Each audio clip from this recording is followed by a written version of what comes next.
Baik, kembali dalam fokus minggu depan, dan kalau kita saksikan menerusi berita sebelum ini yang mana kita perlu waspada walaupun dalam keadaan yang mungkin banyak perkara yang telah pun kita lalui dan juga kita depani, banyak perkara-perkara yang mungkin SOP-nya tidak seketat seperti dahulu.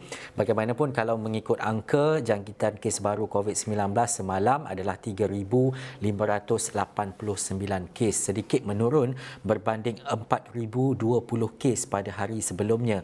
Bagaimanapun peningkatan ini kita dapat saksikan hari demi hari dan juga kita perlu berwaspada dalam kita nak menyambut Aidiladha ini. Mungkin ada dalam kalangan kita yang kadang-kadang ingat dan juga kadang-kadang lupa berkaitan dengan masih lagi wujud penularan jangkitan COVID-19.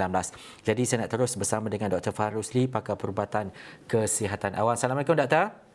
Waalaikumsalam, Ustaz. Ya, Doktor, pertama sekali ini perkara yang sentiasa kita perlu ingatkan berkaitan dengan COVID-19.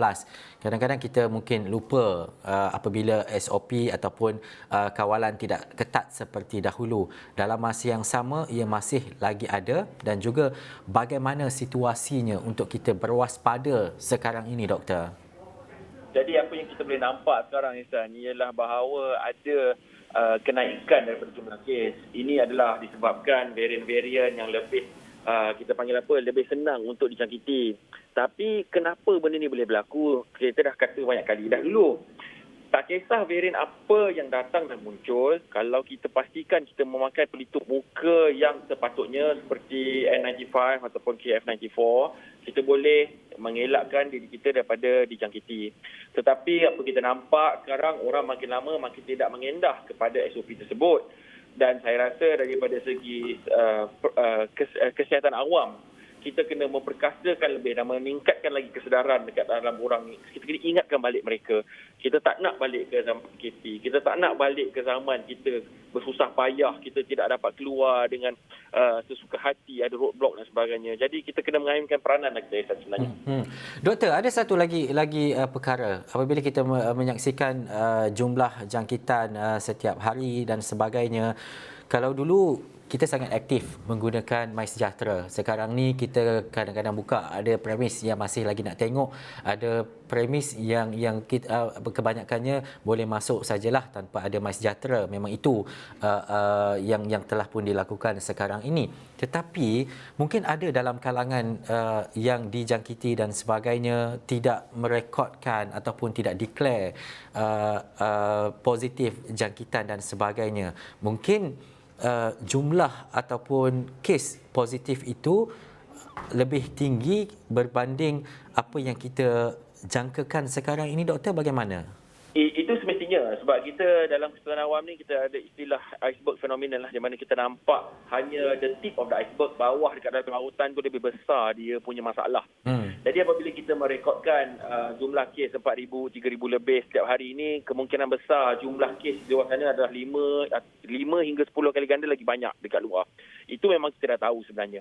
Cuma kita tak tahu sebab kita tidak melaksanakan saringan ataupun ujian kepada diri sendiri. Kedua, kalau kita laksanakan ujian dan saringan, kita tidak merekodkan ataupun tidak melaporkan. Tapi balik kepada cerita MySejahtera itu, saya rasa perkara ini adalah ada dua sebenarnya. Satu daripada rakyat sendiri, lagi satu daripada aspek kerajaan. Daripada aspek rakyat ialah kita tidak rasa benda itu seperti sesuatu tanggungjawab untuk kita melaksanakannya, ataupun kita merasakan seperti kita tidak percaya dah kepada app MySejahtera itu selepas banyak kes yang telah berlaku sejak beberapa bulan lepas tentang security data dan sebagainya. Dan daripada pihak kerajaan pula, kita tidak nampak bahawa ada langkah proaktif untuk meyakinkan rakyat bahawa MySejahtera ini adalah bagus, bahawa orang awam boleh menggunakan ini. Ini adalah langkah yang terbaik untuk kesihatan awam.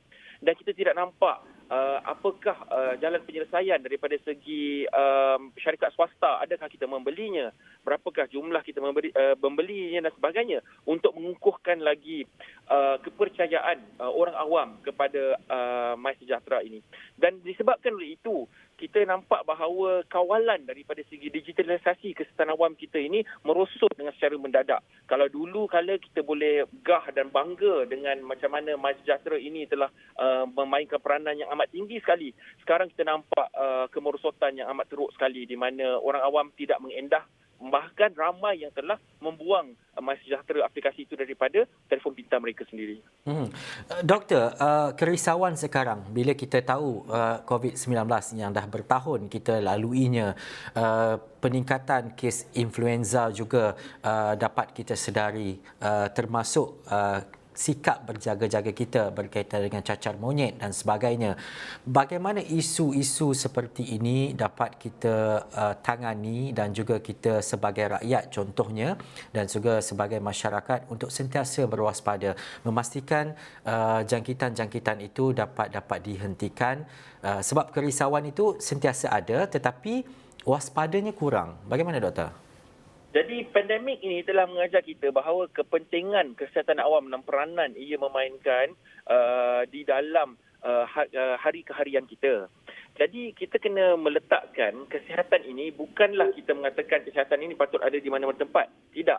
Sepatutnya semua agensi, semua kementerian harus melibatkan kesihatan di dalamnya. Apa maksud saya? Maksud saya kalau kita nak memperkasakan orang, kita kena libatkan JKK, ketua kampung, ahli-ahli surau. Ini melibatkan JAIS, melibatkan agama, Jabatan Agama Islam dan sebagainya. Kita kena memperkasakan kesihatan awam ini daripada segi khutbah di waktu solat Jumaat dan sebagainya.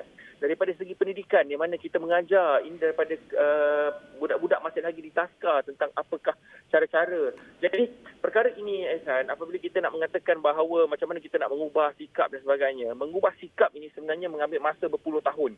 Kalau kita tengok dahulu macam mana orang-orang di Korea sebenarnya, cara mereka duduk adalah lebih teruk daripada orang di Malaysia. Tapi kalau kita pergi sekarang dekat Korea Selatan, kita tengok mereka dengan tanggungjawab mereka yang amat bersih, melaksanakan saringan mereka tanpa disuruh dan sebagainya.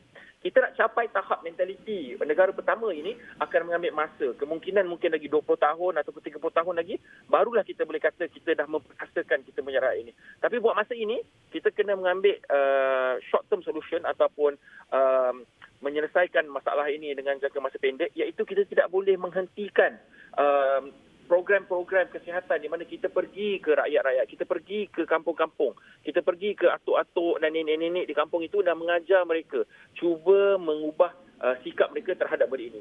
Dan satu lagi perkara, kita kena memastikan bahawa dalam golongan orang awam yang mana yang ingin balik kampung, kan, kita nak cerita tentang raya haji, mereka nak balik, mereka harus sedar bahawa risiko adalah mereka membawa penyakit kepada ibu bapa dan atuk nenek mereka di kampung. Bukan atuk nenek mereka yang menjangkitkan mereka. Jadi mereka harus memahami apakah peranan mereka apabila mereka nak balik kampung.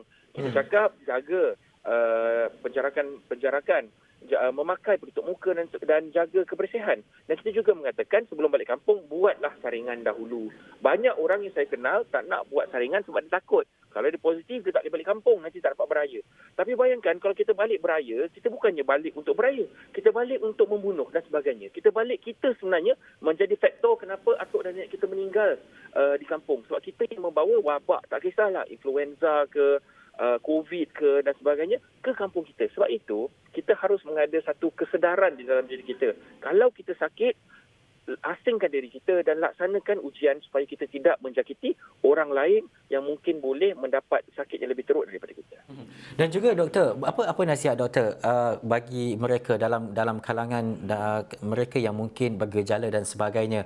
Kadang-kadang mungkin gejala itu sikit tetapi tak apalah, tak payah buat test sedangkan ia adalah positif COVID-19 dan sebagainya. Kalau dulu mungkin kita akan lebih cepat untuk buat test dan sebagainya, tetapi sekarang bagaimana doktor melihat kepada kesedaran itu dan apa yang doktor boleh nasihatkan?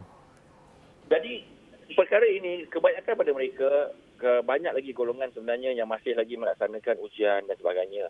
Itu adalah benar. Banyak orang dekat Malaysia masih lagi ada test kit yang diorang simpan dekat rumah. Itu adalah satu langkah-langkah yang bagus.